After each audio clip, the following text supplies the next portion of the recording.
The Ramsey Show. If you want to do your debt-free scream live on the show, visit RamseySolutions.com/debt-free scream. We'd love for you to come to Nashville and tell Dave your story. That's RamseySolutions.com/debt-free scream.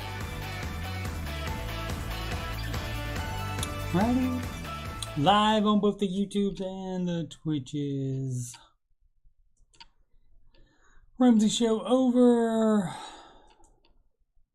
Aftershow beginning. I'll put my links in the chat and we will get going here. Milka is first. Also the winner of Fantasy Mutual Funds today. Congrats on that. Sorta. Because if you'll be winning, it looks like you will be negative for the day. Just like Troy Story used to be the poster boy for the down market. All right, what up, Bobs? What up, Tat?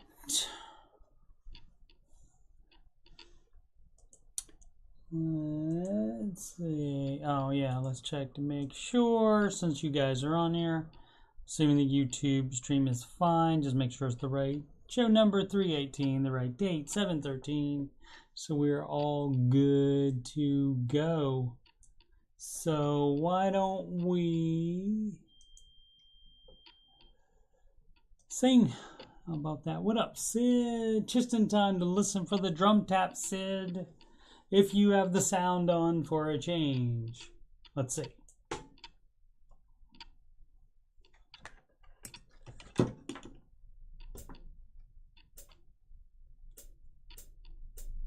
Like all plans, it starts with step 1. $1,000 emergency fund. Step 2, you'll pay off all your debt. Step mortgage, we don't do that yet. So pay off your consumer debt. Every one of those charges, from smallest to largest. Baby step 3 is next. Full emergency fund of expenses. You stay gazelle intensive. His name is Dave Ramsey and this is his plan.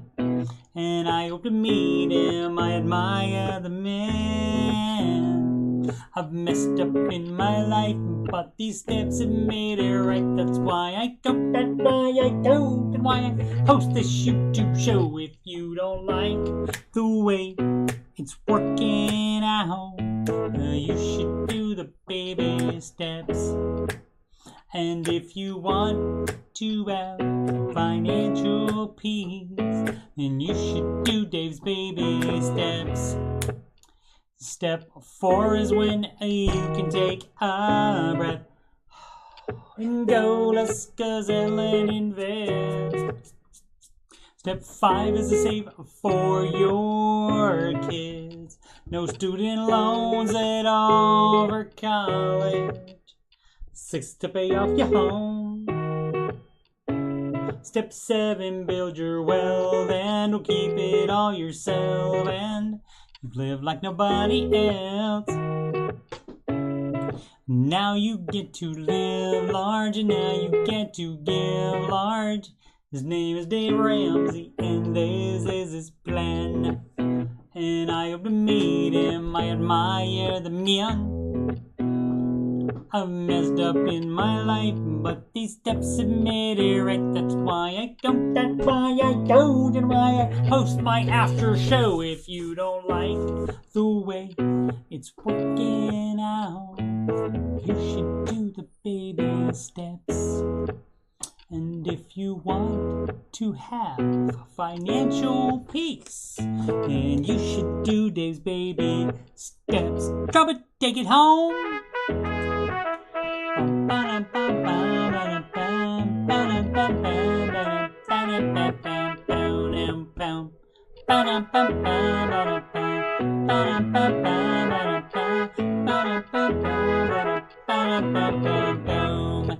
Beep beep do do do do do do do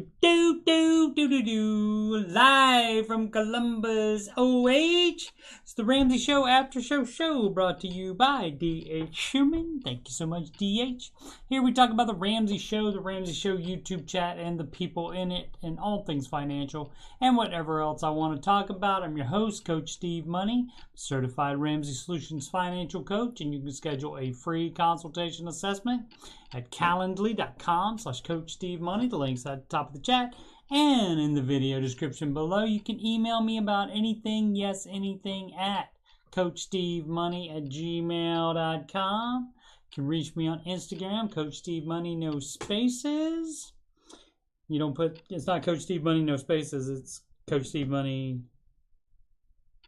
by itself with no spaces in between the Coach and Steve and Money. You probably knew that already. If you'd like to donate to the channel so I can make it better, that's paypal.me/Coach Steve Money. Alrighty. Let's see what we got here. Today's Ramsey Show hosts. How about that? We had the Ramsey Show and some Ramsey Show host. In the big chair was Papa Dave Ramsey, and co-hosting with him was his daughter Rachel Cruz, and we have a nice part song for her. So let's kick it.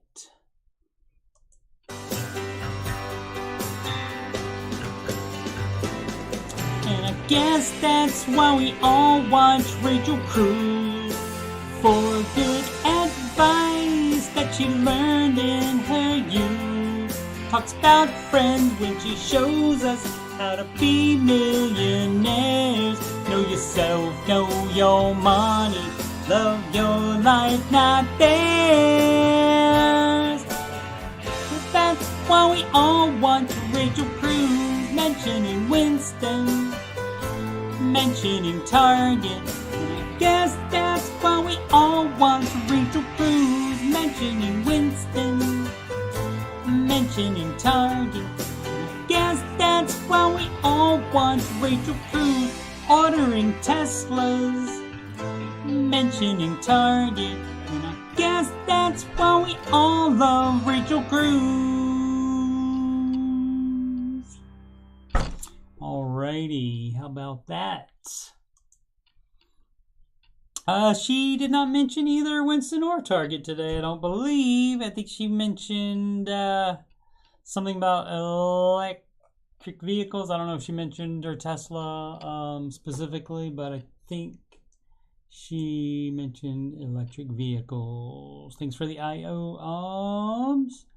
Milka suggests that you should do Dave's baby steps, and she is correct. I would co-sign on that one. All right. And here's where we go. Market report. Oh, well, down market. Milka has another chance to win tomorrow. We'll see. Again, Troy Story used to be the poster boy for the down market, but he changed around some funds. And so I don't know if he's overall done better, but I suggested that he look at it, and then next thing I know, he changed stuff without discussing it with me. How dare he? But he thinks that's good, though. So, Ob said Dave mentioned her Tesla. Okay. I knew it was something like that, Ob. Thanks so much.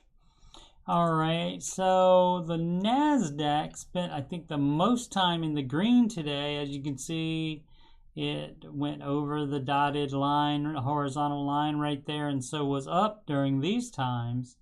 But still finished today slightly down 0.15%. And Russell, I don't think did that as much. About the same, maybe. About the same, and then that is 0.12 to the negative. And higher, of course, S&P 500, 0.54% negative, 0.45. I'm not dyslexic, I promise. 0.45% into the negative, and negative 0.67 for the Dow Jones Industrial Average, which is the total market index. All right, let's see. We have tomorrow morning, JP Morgan Chase will report, and we'll see how the financials are going over the next few days. United Health Group on the 15th. Next week, Bank of America. I think is that Monday? That is Monday. In the morning, Bank of America, 6:45 a.m. Day after that, Netflix and Tesla and Alphabet, which owns the Google. We'll see the most followed single stocks on Google. We have 3 of them up, despite the NASDAQ being 0.12 down. 0.15 down. The small cap index was 0.12, but 0.15 down. But we have 3 of its members up. Amazon up 1.08. Meta Platforms, the artist formerly known as Facebook, so up 0.13, and 1.7 up for the Tesla.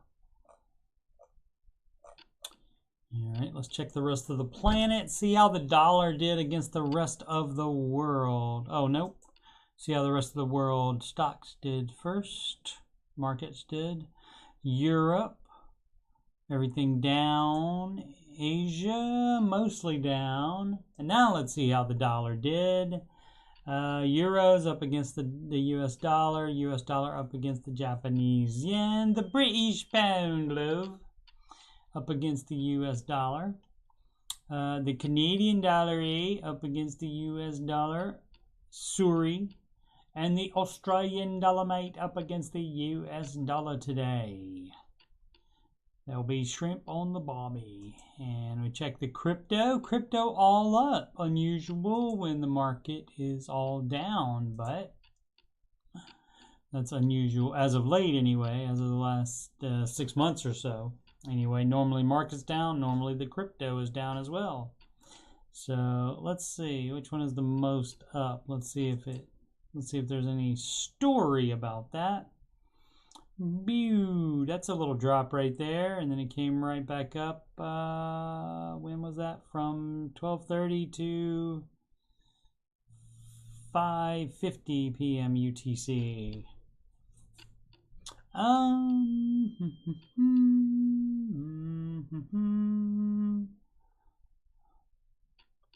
Drops. Yeah, there's nothing that says why that would be, but anyway, well, let's check Bitcoin, because Bitcoin is like the most widely known one, and it did the same. So as you can see, that sharp drop right there at 12:50 p.m. So they all maybe did the same. Let's see, Bitcoin prices are plunging. Read out something. Bitcoin drops after CPI data. It comes in hotter than expected. That's inflation. And that was, actually, we have a story for that right now. Let's see. It's about today's market. Come on. Investors Business Daily. Dow Jones dives on hot inflation report. Hot. It's hot.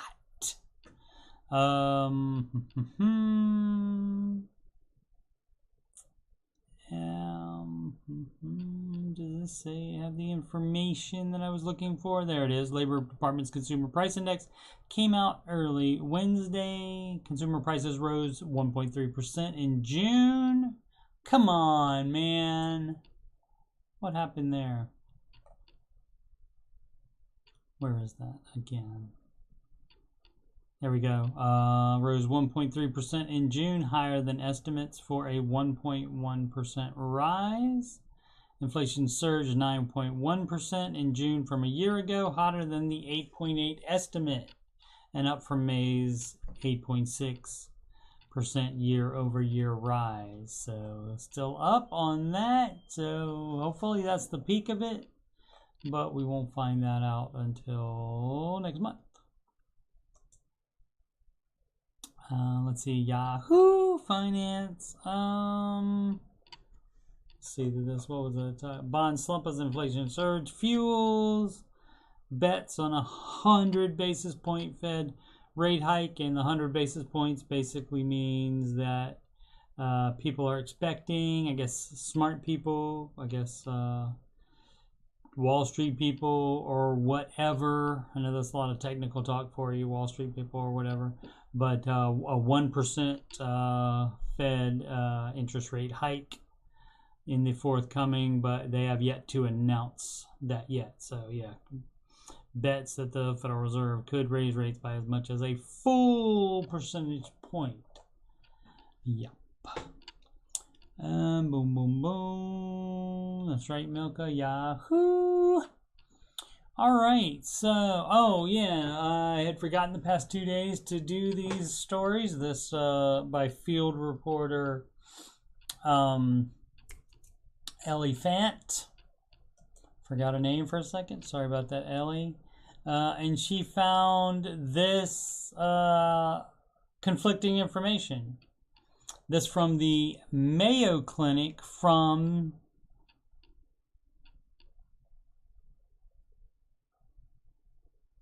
(2020), maybe. It doesn't say it right there, but maybe from 2020.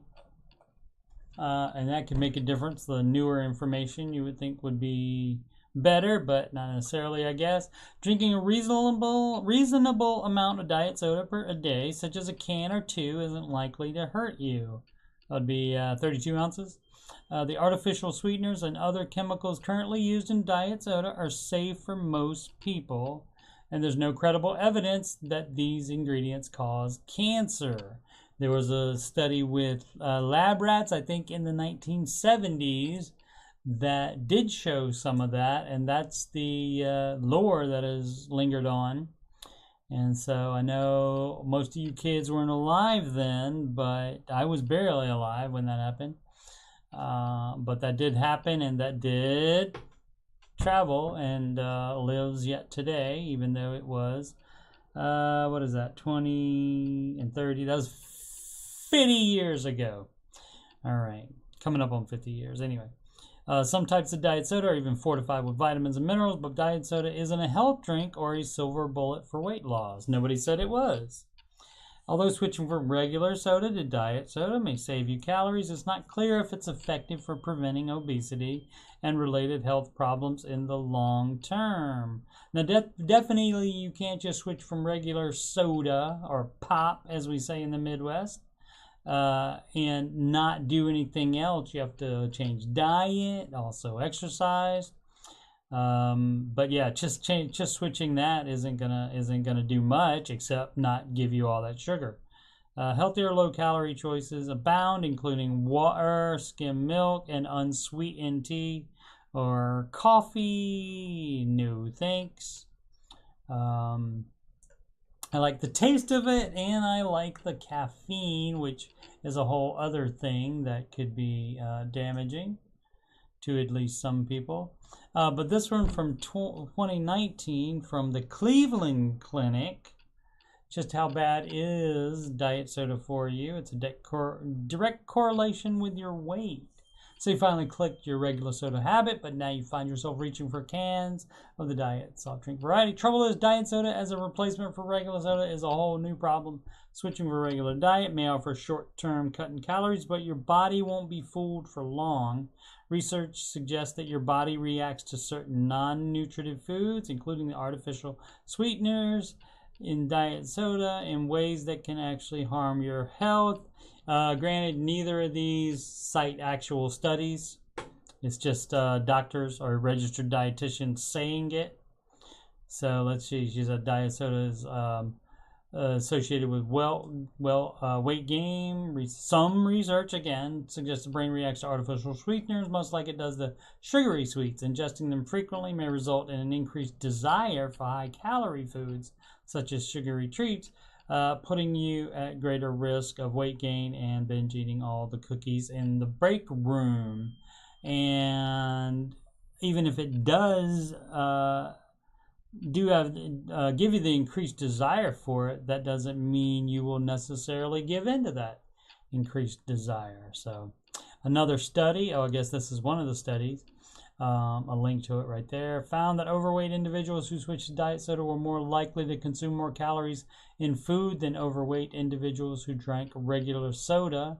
And that could be too, trying to chase that sweetness, or just trying to chase something, so they overeat more. So that definitely would happen. Those who drank diet soda even at higher BMI, that's what is that? Body something index, I can't remember. What the heck is BMI? BMI, body mass index, okay.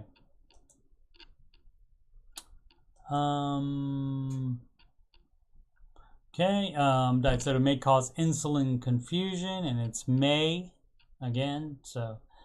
It drives your body to release insulin as sugar chaperone to the cells to create fuel. In the past, people assumed this process could not occur when we consumed artificial sweeteners because calories don't follow the sweet flavor. But one study, just one, found the process could very well happen. Could happen. Not will happen. Not will mostly happen. Could happen.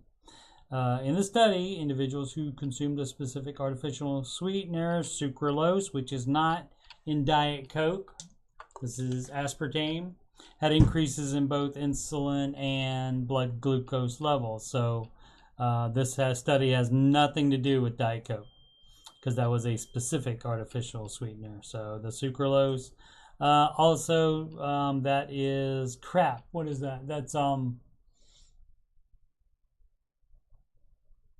it's like there's a brand name of sweetener that's in a yellow packet. Splenda is the sucralose. Frequent rise in insulin have been linked to insulin resistance and an increased risk of type 2 diabetes. All right. Diet soda may change your brain's reaction to sweetness. Some research, again, they do link it, so that's cool. Suggested those who drink diet soda have higher activity in the area of the brain associated with the desire to consume foods high in fat and sugar. So again, that doesn't, I don't know, I didn't look at the research link, so I don't know if that's just sucralose again, or if they tested both sucralose and aspartame.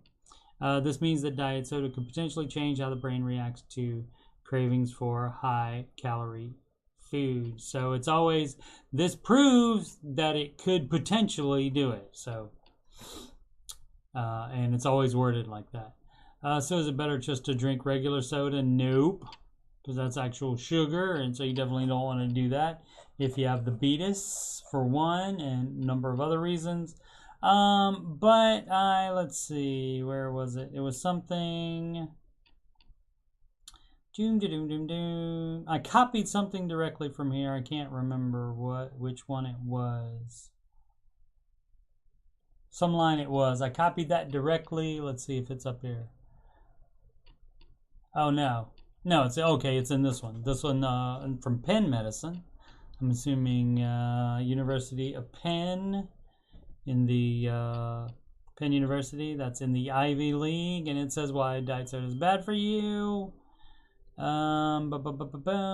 Fortunately, we have the truth about diet soda and what makes it so dangerous. March 1st, 2017. So over 5 years ago for this article. Before recent study, many believe, let's see, does contain these ingredients full, can cause your body to crave, or no, that wasn't it. Oh, this. I copied this. It's still highlighted. Artificial sweeteners in diet soda can actually cause a spike in blood sugar and insulin levels. And so I just Googled that, and it says do artificial. This from healthline.com. Also in 2017, artificial sweeteners won't raise your blood sugar levels in the short term. So a can of Diet Coke, for example, won't cause a rise in blood sugar. However, in 2014, the Israeli scientists made headlines when they linked artificial sweeteners to changes in gut bacteria which again isn't blood sugar levels. So, all right, let's see. Maddie Bag. I've had the diabetes. I was. Let me get rid of that. I have to check a thing that I have for a note written in Notepad, a text file. Diabetes diagnosed in 2005, so that would be 17 years for me. And like the first 3 months I was doing insulin shots, but ever since then until now, with 0 problems, I've just been able to do it based on changing diet and taking metformin, which is a pill.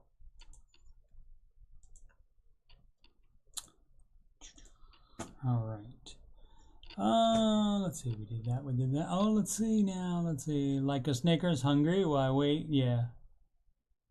Tat just drinks water or tea. Now that's going to be, especially just the water, is going to be cheaper. I have been getting much more water in. As you can see, what's in the Diet Coke bottle right now is agua. I've been working a lot more of that in there. Maddie Bags knew it was body mass index. Satisfy the craving, drink a lot of water, says Milka. Sid says, just because it gives you increased desire doesn't mean you will give in. Sounds like using credit cards. That's right. You're right, Sid.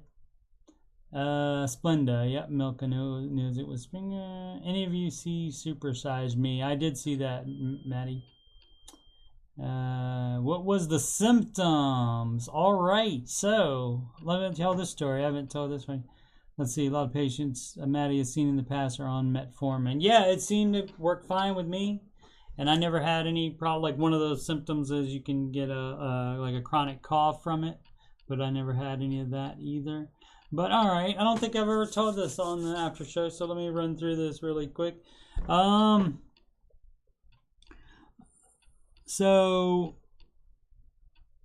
I had been getting thirstier and thirstier, and I didn't think to Google it to see what that was a symptom of, and so I was just trying to quench my thirst. So this one particular day, I stayed at home with my son while my wife at the time was teaching. So I stayed home during the day. Anyway, during that day, I had Frosted Flakes and vanilla ice cream mixed together, which is kind of like fried ice cream, kind of. So I had that mixed together, just trying to quench my thirst. I had that. Probably some other stuff, probably some carbs that weren't good for you that also later will give you problems. And then when I went to work at Walmart, the ex-wife got home. I went to work at Walmart, and I got a gallon of orange juice, and I drank that probably within the first hour, and then I just started feeling horrible, and so the manager saw me and sent me home just because of the way I looked. And so I went home and went to bed, and I feel like it was about 9 or 10 o'clock or so, something like that, maybe a little bit later. I woke up, and basically like it was electricity shooting up and down my arms. And so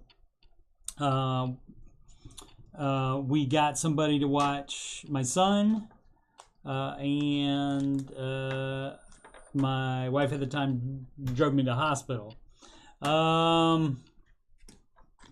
So I get there, right? And I had just been, like crazy thirst, right? And so I had this huge container of water, and so I kept drinking it, right? And the nurse that checked us in or whatever before the doctor came in, she said, why don't you stop drinking for a while before the the doctor comes in, why don't you stop drinking your water? And so I did that. And then the doctor came in, and by that time, it was only a few minutes. By that time, I couldn't even talk because my mouth was so dry. So my wife at the time had to answer like all the doctor's questions, and then I pointed to the water and I said, "Can I, have that?" And so anyway, so then they let me have it. And so yes, I can't remember the number, but they said it was coma level sugar level. So there we go. But like I said, happy ending. Like it might have been even less than 3 months. I was on insulin, but I got it under control very quickly, and then was just placed on the metformin, and basically probably that for the rest of my life. Yeah. So that's the story on that. Yeah, crazy excessive thirst. Well, if you're not on metformin, that's not the problem why you have that, Matty Bags. But that is one reason for it. Oh, we got some heavy wind. Wonder if we're gonna get rain. Yeah. So it wasn't that fun a time, but I didn't die. Still here. So yeah. Did we go through all this? Yeah, we finished this.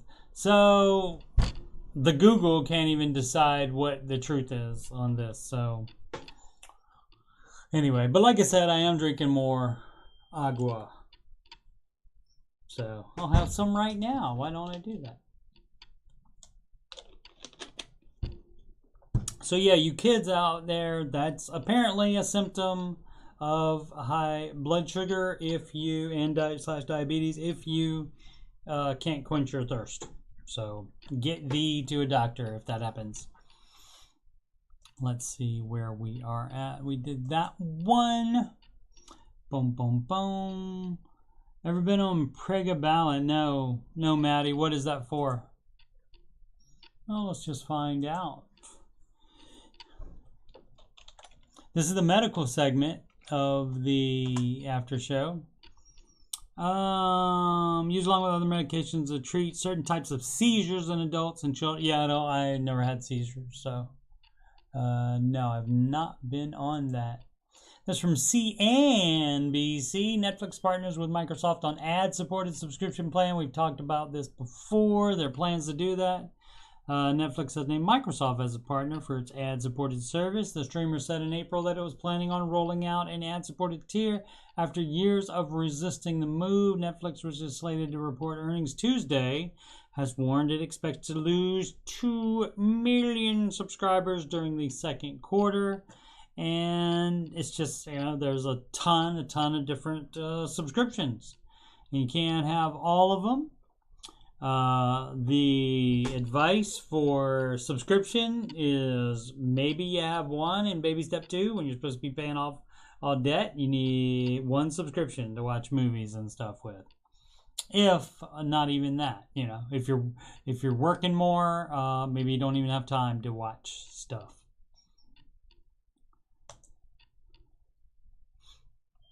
U.S. judge rules that Subway. I know a young lady that is a manager at Subway.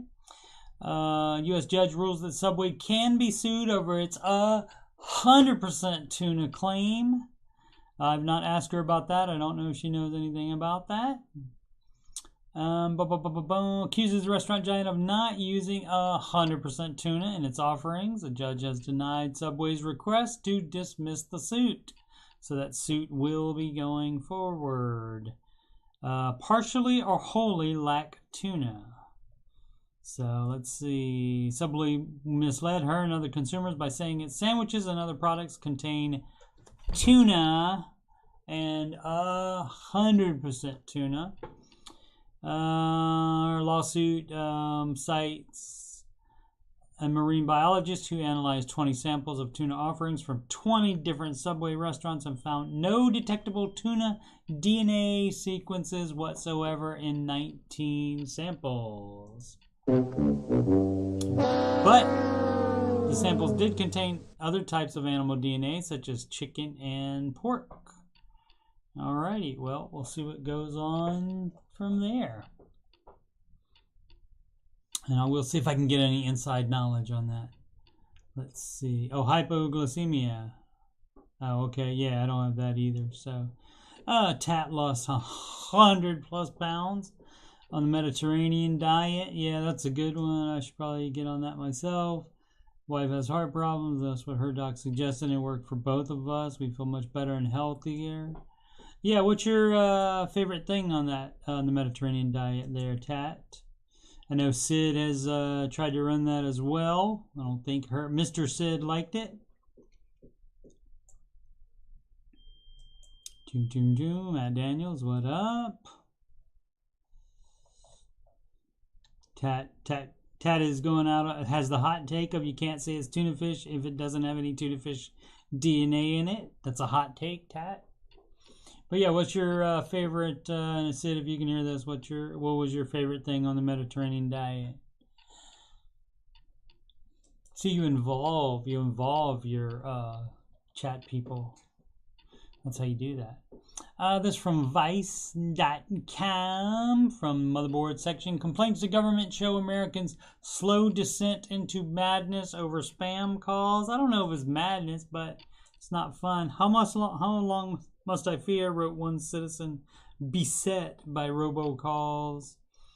People at the limit of their patience with spam calls have been emailing the chairwoman of the Federal Communications Commission, Jessica Rosenworcel, in a desperate attempt to make the unwanted calls from scammers and robocallers stop. Emails obtained by the transparency site Government Attic under the Freedom of Information Act paint a picture of desperate people who just want the phone to stop ringing. Robocalls are automatic phone calls, usually from telemarketers or scammers, sometimes used to target people for fraud. Spam calls are similar, but there's a human on the other end.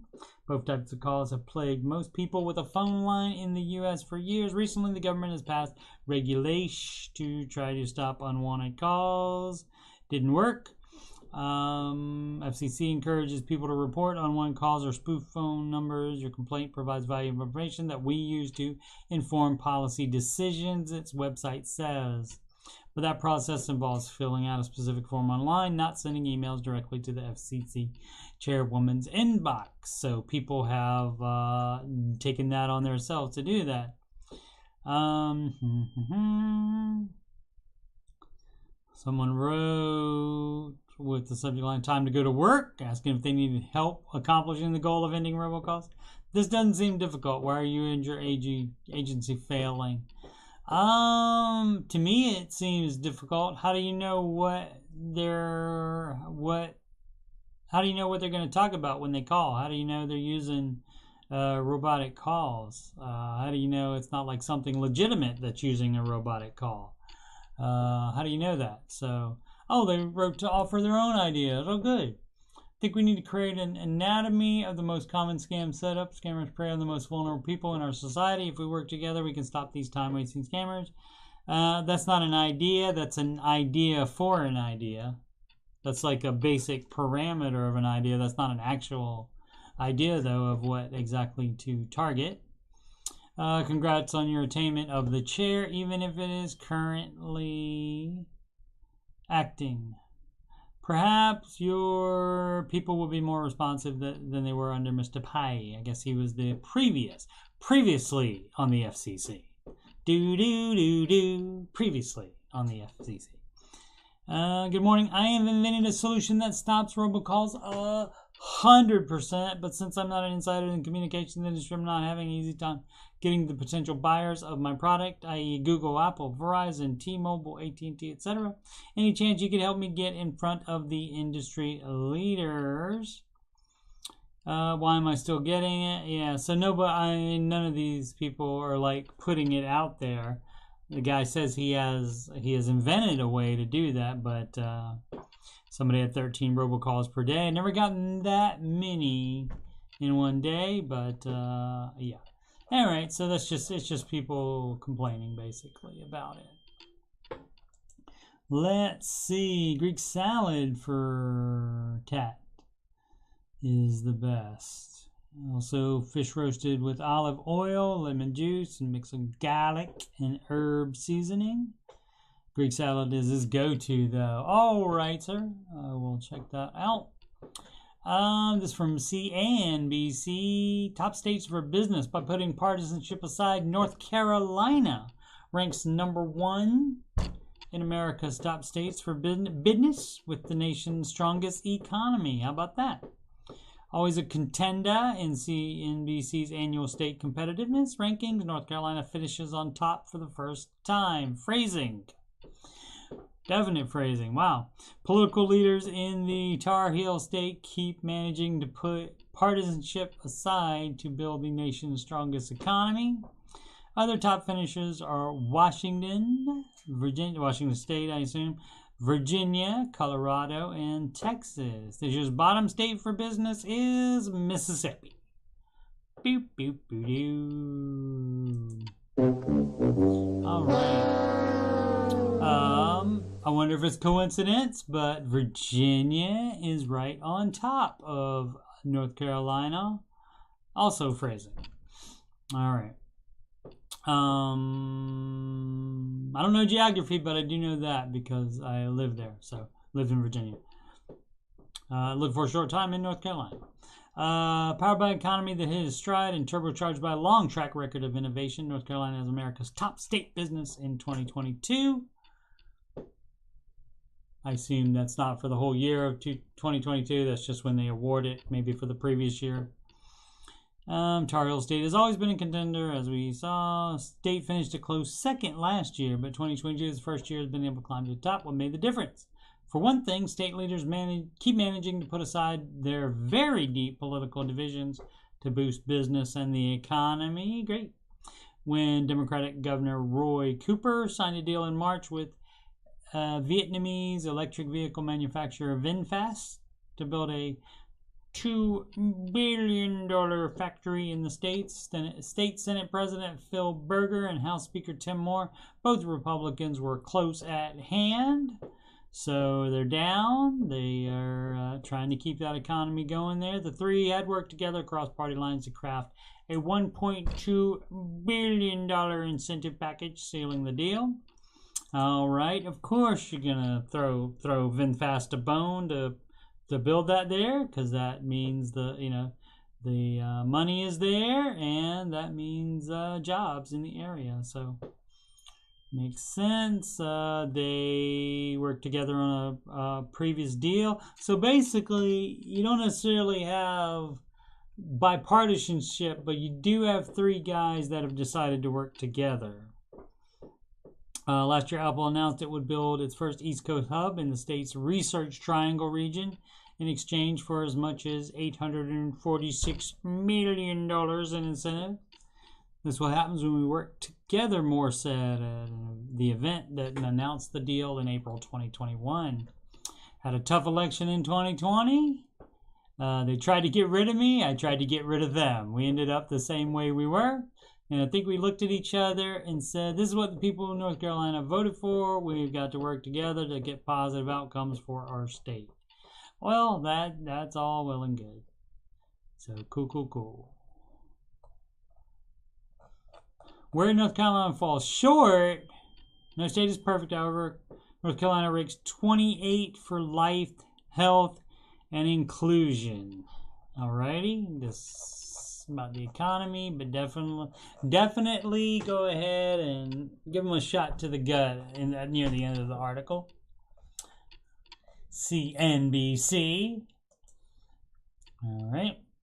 This is from Insider. Nearly half of Generation Z is using TikTok and Instagram for search instead of Google, according to Google's own data. Wow.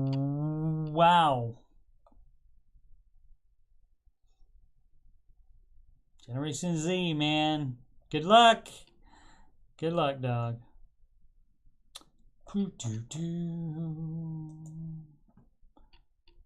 That's from CNN.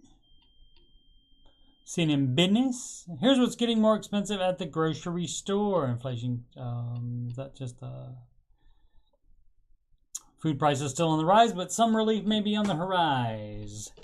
In 12 months ending June, overall food prices rose 10.4%, the biggest annual increase since February 1981, according to data released Wednesday by the Bureau of Labor Statistics. Grocery prices jumped 12.2% in the year ending in June, not adjusted for seasonal swings. In that period, nearly every individual item got more expensive, with some categories seeing dramatic increases. Eggs, 33.1%. Flour jumped 19.2%. Chicken, 18.6%. Milk, 16.4% more expensive. And fruits and veg, 8.1% pricier. Restaurant menu prices grew 7.7% in that time period. Let's see, do we have any more items? Tight milk supplies contributed to a surge in some dairy prices. Avian flu has been hiking up the cost of eggs. Commodities such as wheat and corn were driven up by bad weather and the war in the Ukraine. Add to that higher wages and packaging costs, and you get highly elevated food prices. Flour, 5.3%. Butter, 4.8%. Margarine, 6.8%. Fresh biscuits, rolls, and muffins popped 3.5%. Cake, fresh baked cakes, and cupcakes rose 2.9%. Shoppers looking to satisfy their dessert cravings had to pay more in the frozen aisle. 2 ice cream, 4% more expensive. Frozen and refrigerated bakery products, 2.9%. Sugar, 2.1%, but there was some relief at the checkout counter, especially in the meat department. Beef and veal fell 2.3%. How about that? Pork, 1.6%. Bacon, 1.9%. These are price drops. Hot dogs were an outlier, however, getting 4.5% more expensive.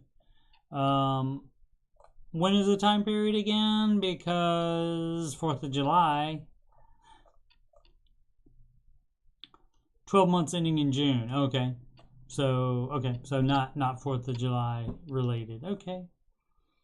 Fresh produce section, citrus fruits took a 4.5% dip. But there are signs that prices could start to fall. Prediction is that we're right now at peak inflation at the consumer level. Partially that's because food producers' input costs, which were trending upward last year, peaked earlier this year and have been falling. Okay. Preliminary survey data released by the school up north last month showed that consumer sentiment slumped to a record low between May and June, suggesting some shoppers may begin to change their spending habits. If prices do start to fall, it won't happen right away. Okay, could take another 6 to 9 months for prices to decline. Even then, it doesn't expect price tags to dip below the levels seen this time last year. Yeah, likely not. All right, a couple minutes here. Let's do reddit.com/r/Dave Ramsey/new windfall from home sale. That's from Wizard River just 11 minutes ago. What would Dave do flare? It's very fun when they do use, because they have to choose this, and they don't have to choose any, but they put the what would Dave do flare on it, and then they get an answer, and then they say, well, I'm not really looking for Ramsey advice. Anyway, building a house and closing on the sale of the existing house. From the sale, we are rebuilding emergency fund. Why did it go down? You use emergency fund to build a house, not an emergency. Paying off remaining car debt. You don't build a house or buy a house if you have debt. Doing it wrong. Dave wouldn't do any of this then. Already maxing out retirement and have been for years. Dave wouldn't do that either. He would pay off the debt first before doing that. And before that comes first, then rebuilding the full fund. And then step 4. If not 3B for building a new house. If you have an existing house though, if it will mostly pay for the new house, but a lot of times people like to upgrade a great deal, like have a way more expensive house. Let's see, putting 10K-ish, the dreaded ish, into a target date fund. It's not advised. You make more money in the regular market, in regular mutual funds, and in even the S&P 500 index fund, probably, than a target date fund, which gets less aggressive as it goes along. So why not be the same aggressive the whole time? Let's see. After setting aside money for the required new house things, blinds, fridge, etc. Yep, you don't do that either while you have debt. We have 80K-ish left for additional down payment. Okay, we've already put 10% down as part of the build process. All right. Yeah, I mean, okay, so you pay off this is what we do so far. I'll read the rest of it in a second. We pay off the remaining car debt. Hopefully there's no other debt. You rebuild the emergency fund, and then after that, you put whatever other cash you have, you put that down on the house. I feel like we have most basic cover, but wanted some input for things I might be beginning. Is there any other better use for that remaining money we're putting down? Nope, because then you get your payment down. You pay less interest because your payment is down. Or anything you wish someone had told you, and feel free to ask questions or more detailed questions for additional insight. Nobody's responded yet, though. Yeah, nobody's responded yet, though. But yeah, you didn't do it like Dave would do it, so maybe, I don't know. Here's a guess as far as what Dave would do. If you want to have financial peace, you should do the baby steps, of which step 2 is pay off all non-mortgage debt. Step 3 is fully funded emergency fund. Been maxing out retirement, have been for years instead of paying off car debt. Not what Dave would do. So, what can you do, right? This baby step 7, and they have some stupid tax in baby step 7, so this will be interesting. From Sean T, Sean_T here. A bit peeved at my internet and service provider. It's kind of my fault too, only kind of, for not paying attention.